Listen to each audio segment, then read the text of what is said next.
Hi, my beautiful millennial parents. Today, please don't be shocked why I look like this. I just want to do my 5 minute, I call it the mom makeup, because it's like you gotta be in the shower, out, do your makeup. I not a huge makeup fan, but I really do like putting on makeup from time to time. And when I do, I don't want it to be too strenuous or overly done. So I know not a lot about makeup, and I don't have every single thing that every single step of makeup needs. I just know the basics of taking care of my skin and executing a look that I want for the day, and it's usually just a plain old look. There's nothing amazing to it, and I'm not doing product reviews today, so we're chatting first and foremost over a glass of wine, okay? And we're talking today about mom shaming. So I don't know if you guys have watched Red Table Talk with Jada Pinkett Smith. It is back. I know after the whole entanglement situation, she stepped away for a bit, probably to let the PR die down so that you could focus on the real issues of what the Red Table Talk is really about, and not her.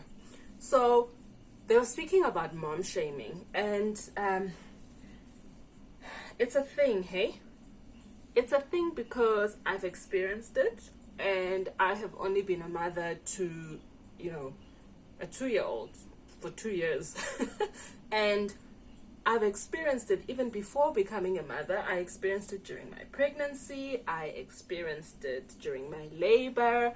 I experienced it throughout my journey of, motherhood, from the moment that I found out. So it starts first and foremost with, so what I'm doing now is that I'm just toning my skin, and then I'm going to apply a serum that has some SPF in it. Cool. So when I became pregnant, the first mom shaming that I experienced was how to carry my child, what I was and was not eating, what I should and shouldn't do, how I was dressing. I mean, being a millennial parent, I focused on looking good because that's what is important to me. Is looking, well, not the only thing that's important to me, but definitely looking good was part of it. Like, I am one person that regards image quite a lot, and it was important for me to look good during my entire pregnancy, and not look like my pregnancy was miserable. So I was shamed for that I focused on my appearance. And I wasn't only focusing on my appearance. I mean, I was going to work 9 to no hours and doing what I needed to do. Like I told you guys previously, I do have a 9 to 5 job. And at the time, I'm in a different position now, but it was really demanding. And between it being demanding, I wanted to look good. So I wasn't going to compromise on that. So I was shamed for that. I was shamed for working. I was shamed for not taking time off sooner than I did. I think I worked until the 8th month of my pregnancy, and I was off for the last month, and I had no reason to be off. I wasn't not doing well. I wasn't in pain. It wasn't uncomfortable. I could still carry on my job, and therefore I felt like a month before was sufficient. Okay, so that was the first bout of mom shaming that I experienced.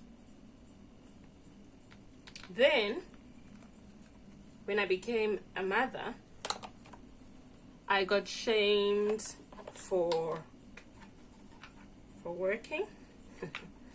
I got shamed for going back to work. I got shamed for getting a nanny to take care of my child.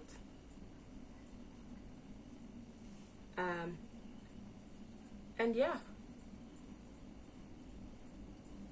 that's the type of mom shaming that I've experienced. And throughout my motherhood, there's been certain things like how I raise my daughter, what I choose to do, what I don't choose to do, taking her to school. When she turned 2 was a huge thing.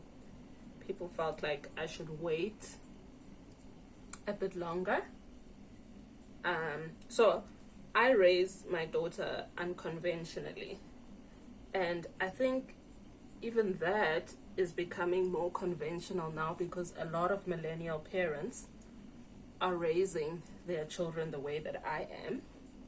And by that, I purely mean that we're raising our little humans to not only be fixated on material things and what they have and what they don't, and we're raising them to have life skills that will benefit them, way into the future,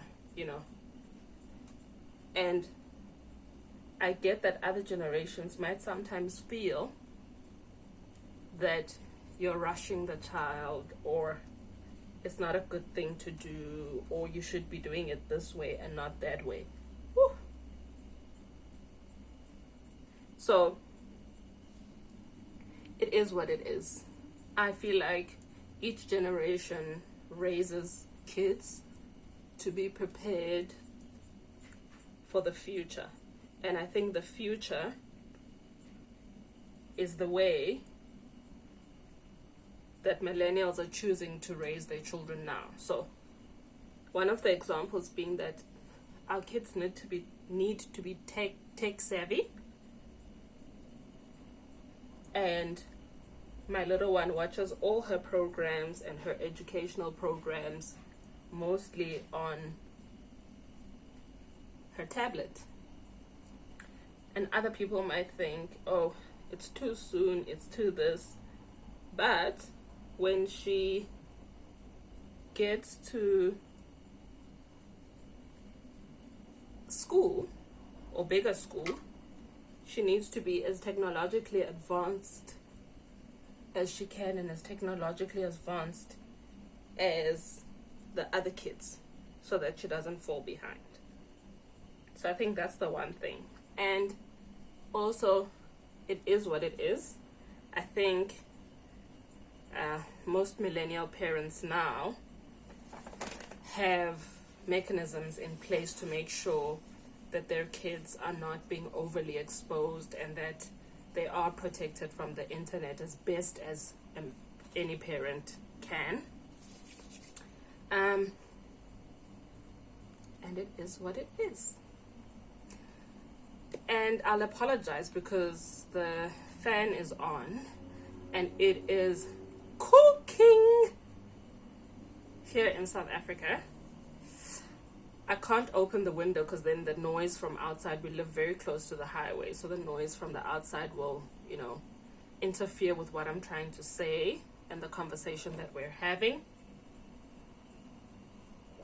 And also my little one is taking a nap right now, so she's snoring also in the background. So excuse that, but it's part of being a parent. Please don't judge me for my products. I'm one person who's become very frugal after becoming a mother. There's more important things to me than makeup and expensive brands. I do have my favorite expensive brands, but I use them until they're finished. Okay, so I'm just putting powder now. I don't know whether it's foundation or whatever it is, but okay, here's one of them. I really love this I think Revlon has discontinued it. I hope you can see. But I really do love it. It just gives you this glowing skin without even trying. And I usually just mix it with liquid foundation. And this I found at Discam for 44 Rand. So it works for me. Like, I've tried a lot of brands. And when I find something that works with my skin tone and that works in general, I just stick to it. I don't look at the price tag. So my makeup bag is a mixture of brands. I do, however, need to go get my favorite powder from MAC, because the wording has even faded. That's how long I've had it. But the nice thing is that, you know, they have that 3 container policy, and then you get free lipstick. So I'm there now. So I'm gonna get free lipstick the next time I go. But like I said, I use it to the end. Okay, so back to mom shaming. Okay, so my whole belief and philosophy is that if you see a mother struggling and you seem to have everything under control, instead of mom shaming them, how about teaching? I just need to lotion my lips a little bit. They feel very dry. Okay. Now I can have a conversation. So I feel like if you see a mother struggling and you seem to have it all under control, the best thing to do is to teach the other mother. Walk up to them and say, I see that you're struggling. How can I help you? Because I have it all under control, versus shaming. I feel like as women, we shame each other for every single thing. If you're a working mom, you get shamed. If you're a stay-at-home mom, you get shamed. If you are, you know, a mixture of both, you get shamed. If you have kids, you get shamed. If you don't, you get shamed.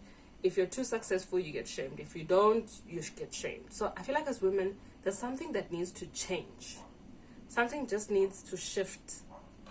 And that's why I'm having this conversation with you as millennial parents, because I feel like that shift can start with us. We're still a little bit young.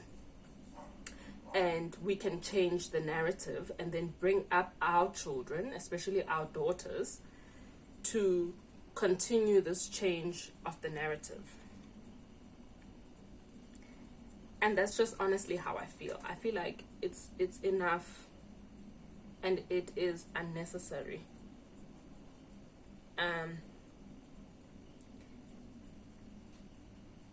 And it needs to change. Support each other. Like my sisters always say that I'm one person that you can come to and openly speak about anything. You can even tell me that you killed somebody. I won't judge you. I'll try and understand why you did it, what's happening now, how do we move forward. I'm not a judgmental person. So even with my sisters had kids way before me, and I was literally like the last one left, except for my 2 younger sisters. And it also became a situation where, you know, I don't judge them for how they raise their kids. I don't judge them for anything. Instead, I learn. I've learned a lot from my younger sisters about how to raise kids. And I'm older. Like, my sisters are, I believe, phenomenal at raising their kids. So that's just it. If you see that a mother is struggling, help them. Don't judge. Because what use is there in judging? they won't learn how to do it any better. But if you teach them, then at least they'll learn and be at the same point where you're at. And that's the point, right?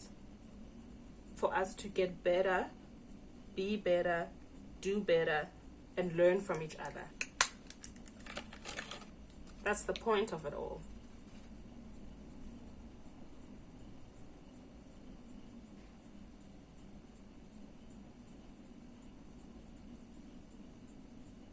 Okay, you guys know that I can't see a thing without my glasses, so I'm winging these eyebrows. If they look skiff, you guys will forgive me. Okay, then I usually don't do eyeliner because I feel like it gives me dark under eye circles. So I used it last week, you know, in a very long time for one of my videos. I just felt like my makeup just needed a little bit more glam, and I was stuck with dark eyes, and there's still a bit now. Maybe you can't see because of the makeup, I don't know, I can't see. But I've been stuck with dark eyes now for a few weeks from using it twice, so I've just accepted that it's not for me. So I'll look weird, but it's not for me because it doesn't benefit me in any way if I've got dark eye circles when I'm growing older and I'm trying not to look like I have dark circles.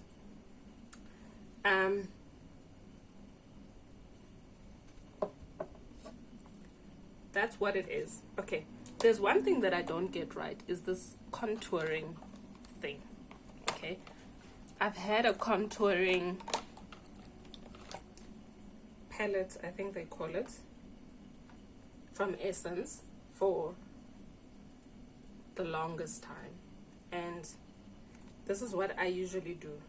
I don't know if I'm doing it right. Not a makeup blogger. I am a mommy blogger that just loves getting basic makeup done to herself as best as she can. Okay, so that's what I do. I don't even use the other things because then I look weird. And then I know that you're meant to put it underneath your powder, so I'll just do this. That's what works for me. Otherwise you can't see it. So this is what works for me. Okay, like I said, it is what it is. Okay, so back to mom shaming. Then when I went back to work and how I raise my little one, also got mom shamed for that. You're not doing enough because you're not a stay-at-home mother. You're not doing enough. You're not being there enough because you have a nanny. It should be like this, it should be like that. And this is all from people who weren't even stay-at-home mothers themselves. And then here came the question where I asked them, because with me, I'm frank. If you ask me something or you have an opinion, I have an opinion back. I asked them, is this something that you wish you would have done? Is that why now you're reflecting it on me? Because again, with me, if you come to me, you know, with something or with advice, then I try to learn from it, and I find out why you're giving me this advice. So then I try to understand, like, are you giving me this advice because you feel at the end of the day that this is something that you wish you had done? Sorry, I think some makeup just got into a little bit of my nose and it's making it a bit itchy. I really do apologize. Is there something that you wish that you had done yourself? Looking back, you feel like it's something that if you were to go back, you could have changed. And they said no. And I said, so then why are you projecting that on me if it's not something that you wish you could have done better? I feel like it would be better if somebody said, okay, you know, you should be a stay-at-home mom. This is how I would have done it. And also, to be honest with you guys, brutally honest, this is what this channel is about. My husband and I both work very hard, and I don't feel that right now, where we are at with our hard work, with everything that we're doing, that we're in a position for either of us to become a stay-at-home mom or a stay-at-home dad.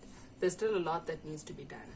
And I'm going to do a video after this one where I talk about the 5 things that every partner, or a good partner should do. And I touch on what I'm speaking about now, to have a plan as a partnership and to stick to those plans together. There's a plan that we have. We might face challenges on the way, but there's a plan that we have, and we need to get to that plan or more before certain things can happen. So I'm going to do a video on that.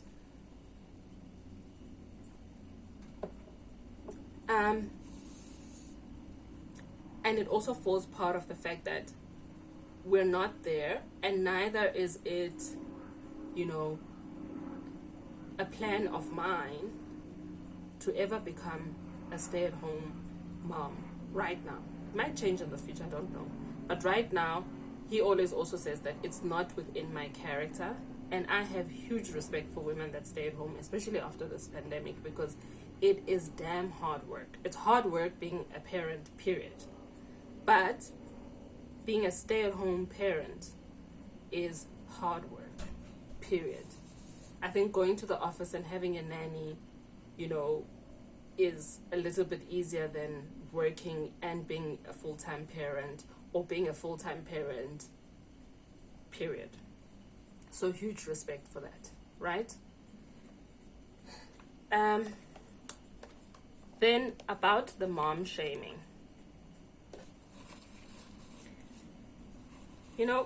One of the topics that came out from Jada's video is how people will shame you for having more than one child. Guys, again, this is the lipstick that I use. It's my favorite lipstick. You can find it at Edgar's, and it's not a bank breaker. And I've tried this shade specifically because I fell in love with this purple about 2 years ago. And to be honest with you, I've tried a lot of shades from a lot of brands, and this one just works for me. So like I said to you, I don't follow brands. I follow what looks good on me, and if it's expensive, I'll buy it because that's what looks good on my skin. If it's cost effective, it's cost effective. It is what it is. So what came up is this lady says, no, she is the wife to a pastor and she's a stay-at-home mom. So whenever she goes out with her kids, they have 5 kids together, they always ask her, do you even use contraceptive? Okay, so it brings me to my point of the other part of mom shaming that a lot of us don't realize we're doing. And that part is asking women or a family or 2 people, when are you having the next child? When are you stopping to have children? It's none of your business.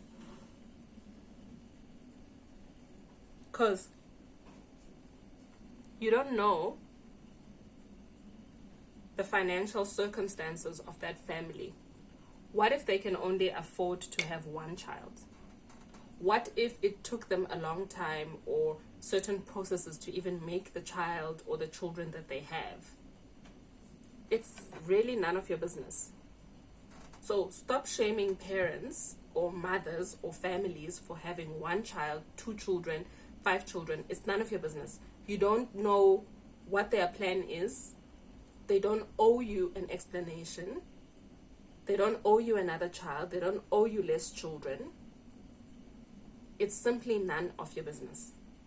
So stop asking that question. So with this lipstick, you've got to let it dry a little bit before you do, other things like, have a drink or eat or anything like that. But once you do, it really does last. And I also like the fact that it is, that it's moist. It's got moisture. It's moist. It doesn't leave, with matte lipstick and most of these, very colorful lipsticks, you sort of like find that they're very dry and they leave your lips very cracky or cracked. So it's none of your business. So stop asking people, when are they having children? When are they stopping to have children? Stop shaming people for having children or not having children, or having one child or having two children or 5 or 1 million. It's none of your business. Children in this day and age, and I feel sorry for, Gen Alpha and Gen Z and, that generation that still needs to have children, because having children in this day and age is expensive. It is expensive. It has become a money-making industry, period. From everything. Even the cheapest items are expensive. There's nothing cheap for children. Clothes, diapers, it can be cheap in the moment. Like I go and I buy 2 tins now, but in the long run, it's a lot of money. Like for instance, diapers for a year is about 9,000 Rand. For a year. It's a lot of money. And we need to stop asking and shaming parents for either one. If people have 9 children, they clearly know that what their plan is. It's not your business to ask whether they can afford it or not, or whatever the situation may be. It's none of your business. Then the next thing we need to stop shaming mothers for is not breastfeeding. That's also none of your business. I don't care how your great grandmother did it, or how you did it, or how your children or your children's children did it. This is how this person is doing it now. It's their choice. Their choice, their body. It's none of your business. Stop shaming parents for choosing not to breastfeed. It's none of your business. And then the next thing we need to stop doing is shaming parents, or mothers specifically, for breastfeeding in public. These things have 2 uses. When a woman chooses to breastfeed, they become her child's nutrition. The fact that you've decided to sexualize them is none of that woman's business. I have an experience with that. And my experience has been, I did. I breastfed my child in front of someone, 2 people, and one of them gasped in my presence. And I was like, you're the one that came here while my child needed to be fed. So you need to just deal with it. It is what it is. I'm now not going to stop or not breastfeed my child because you are here. You can walk out. And I'm not going to cover my boobie and suffocate my child. I told you guys it's hot. It's hot in South Africa. I'm not going to cover my child and make my child feel uncomfortable to make you feel comfortable. That's not going to happen. If you want to feel comfortable, you're more than welcome to walk out. More than welcome to walk out. That is completely up to you. But I'm not going to make you feel comfortable. Fair enough. My little human didn't breastfeed for long. She breastfed, I think, for a month, and that was a hectic month. Like, she would scream every single time I try and breastfeed her. And I've spoken about this in a previous video. I think what happened in the hospital is that after they took her to the nursery, they gave her a bottle, a formula bottle, and that was her first taste of food, you know, in the outside world. And I think she associated that with food. And when she tasted then my breast milk, fair enough, she got the colostrum, which was great. But when she tasted my breast milk, then she was just not for it. She was like, I don't know what this is. It doesn't taste like what I had last night. And therefore, I'm good. So I struggled. Like, when I'd give her formula, she'd be calm, she'd drink it. It would be great. I'd feed her well, we'd be happy. And also, I was struggling with her with colic in the evenings, and now in the afternoons and during the day, I must be struggling with breastfeeding and a screaming child. And when I give her formula, she's quiet. So I chose formula, she was quiet when I gave her formula, and then I dealt with the colic screaming in the evening. So sometimes you've got to make choices of where your sanity lies. If I had to force the breastfeeding and deal with a screaming child the whole day, and also deal with the screaming child the whole evening, I think I would have lost my mind. So I chose my sanity.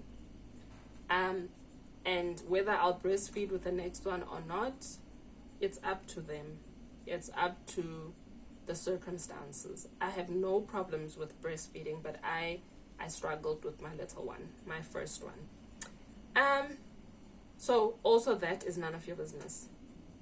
Stop shaming mothers who choose not to breastfeed, or who choose to breastfeed until their children are 4, 5, 6.